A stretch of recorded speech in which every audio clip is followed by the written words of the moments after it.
5 ऐसे रेसलर्स जिन्होंने अपने डेब्यू में ही एक चैंपियनशिप जीत ली थी। कैसे हुआ ये मिरेकल और कौन है सुपरस्टार्स, जानेंगे आज की इस वीडियो में। तो आप इसे एंड तक देखते रहें। चैनल पर नए हैं तो सब्सक्राइब करें और उस नोटिफिकेशन बेल को दबाना ना भूलें।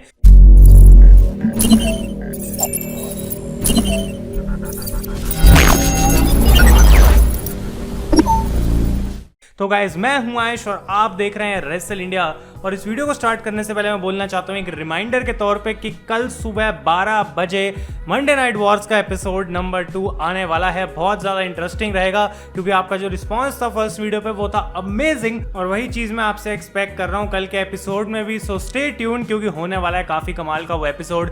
अब आते हैं हमने टॉपिक पे, और हमने देखा है कि बहुत बार WWE हमें सरप्राइज करती है। इनफैक्ट सारे रेसलिंग बिजनेस में हमें बहुत सारे सरप्राइजेस देखने को मिलते हैं, लेकिन ये एक ऐसा रेयर सरप्राइज होता है जो हमें बहुत बार देखने को नहीं मिलता। क्योंकि पहली बात तो यह है कि जब नया सुपरस्टार डेब्यू करता है तो उसको एक चैंपियनशिप का मौका यूजुअली अपने पहले मैच में मिलता नहीं है, और ऊपर से ऐसा हो जाए कि वो आते ही उस मैच में उस टाइटल को जीत भी जाए, ये तो और भी ज्यादा रेयर है। तो ऐसे 5 नामों के बारे में हम बात करने वाले हैं, और ऑब्वियसली ऐसे भी कुछ नाम होंगे जो मैंने मिस कर दिए, तो आप लोग मुझे कॉमेंट्स में वो बताना ना भूलें। नंबर 5 से हम स्टार्ट करते हैं गाइस। तो यहाँ पे नाम आता है द बिग शो का।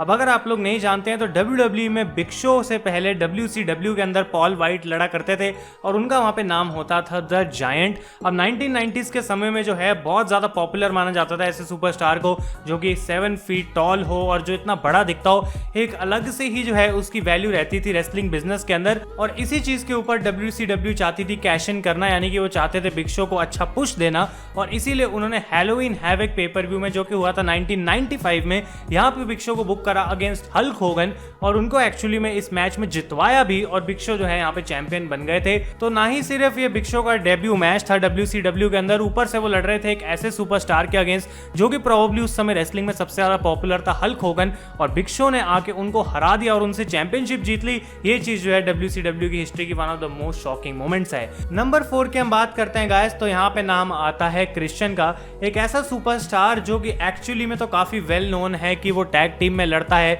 और वर्ल्ड चैंपियनशिप जो उनकी रेंज है लोग इतनी ज्यादा याद करते नहीं है गाइस, क्योंकि उस समय पे क्रिश्चियन को as a tag team partner, Edge का पार्टनर देखा जाता था।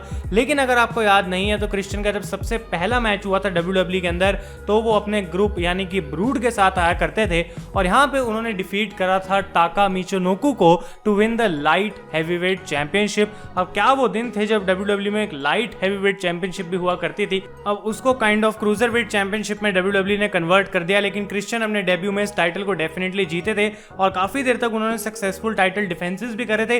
लेकिन एट द एंड इवेंचुअली उनकी जो एज के साथ टैग टीम थी उसी को लोग याद रखते हैं, और सबसे बढ़िया काम उनका WWE में उसी चीज में है। नंबर 3 की हम बात करते हैं गाइस। तो यहाँ पे नाम आता है पेंटागॉन जूनियर का, जिनका एक कमाल का करियर रह चुका है, ना ही सिर्फ मेक्सिको में लेकिन और भी बहुत सारी प्रमोशंस में, और ऑल ओवर द वर्ल्ड इनको बहुत ज्यादा रिस्पेक्ट भी दी जाती है। लेकिन ये जो अपना डेब्यू मैच में टाइटल जीते थे वो WWE के अंदर नहीं बल्कि TNA के अंदर था, क्योंकि TNA के एक शो जिसका नाम था रिडेम्पशन, उसमें इनका डेब्यू हुआ था, जहां पे एक ट्रिपल थ्रेट मैच हमें देखने को मिला था, जहां पे पेंटागॉन जूनियर लड़े थे ऑस्टिन एरीज और अपने खुद के भाई रे फेनिक्स से, और इस 3 वे को जो है ये जीत भी गए थे और बन गए थे नए TNA चैंपियन। तो लोगों ने बिल्कुल विश्वास नहीं करा था, क्योंकि उस समय पे ऐसा लग रहा था कि पेंटागॉन एक डील के लिए आए हैं और शायद 1-2 हफ्ते बाद TNA से चले जाएंगे, और एक्चुअली में जबकि उनकी रेन इतनी लंबी नहीं भी रही थी, लेकिन वो जब फर्स्ट टाइम टाइटल जीते थे तो बहुत बड़ा इंप्रेशन बन गया था TNA के फैंस पे। नंबर 2 की हम बात करते तो ये तो और भी इंटरेस्टिंग है, क्योंकि यहाँ पे नाम आता है सेंटिनो मरेला का, और प्रोबेबली ये इकलौते ऐसा बंदा है जिसने अपना WWE हिस्ट्री में जो डेब्यू करा है वो एज अ एक्चुअल रेसलर नहीं करा, लेकिन तब भी वो चैंपियनशिप जीत गया। अभी हुआ था गाइस एक लाइव शो में, जब हो रहा था वो मिलान इटली के अंदर, और यहाँ पे उमागा उस समय थे इंटरकॉन्टिनेंटल चैंपियन, और उन्होंने ऑडियंस में से ऐसे ही किसी को उठा लिया और बोला कि भाई हाँ तुम मुझे चैलेंज करो फॉर माय टाइटल।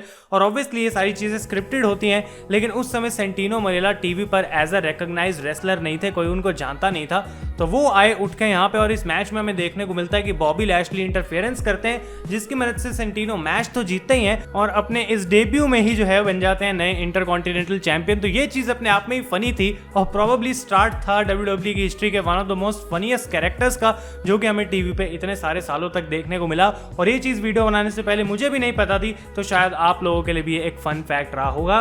और नंबर 1 पे गाइस एक ऐसा नाम आता है जो कि प्रोबेबली सब लोग जानते भी हैं, सबको याद भी है, लेकिन ये इस लिस्ट में ना हो ऐसा हो भी नहीं सकता, एंड दिस इज पेज। अब जब इन्होंने अपना मेन रोस्टर पर डेब्यू करा था, ऑलरेडी NXT की विमेंस चैंपियन थी और रेसलमेनिया 30 के नाइट आफ्टर की हम बात कर रहे हैं जो उसके बाद रॉ हुई थी गाइज।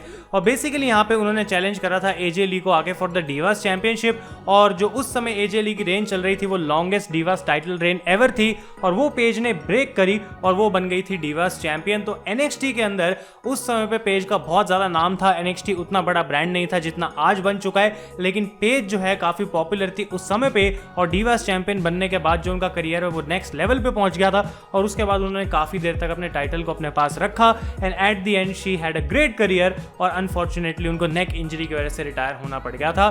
तो गाइस ये थे ऐसे 5 नाम जिन्होंने सरप्राइज करा था सारे रेसलिंग वर्ल्ड को और अपने डेब्यू पे ही एक टाइटल जीत लिया था। अगर आप लोगों को ये वीडियो पसंद आया तो लाइक करें, जैसा कि मैंने कहा अगर कोई नाम मैंने मिस किया तो मुझे कमेंट्स में बताएं। Thank you so much for watching. मैं हूं आयुष और आप देख रहे हैं रेसल इंडिया।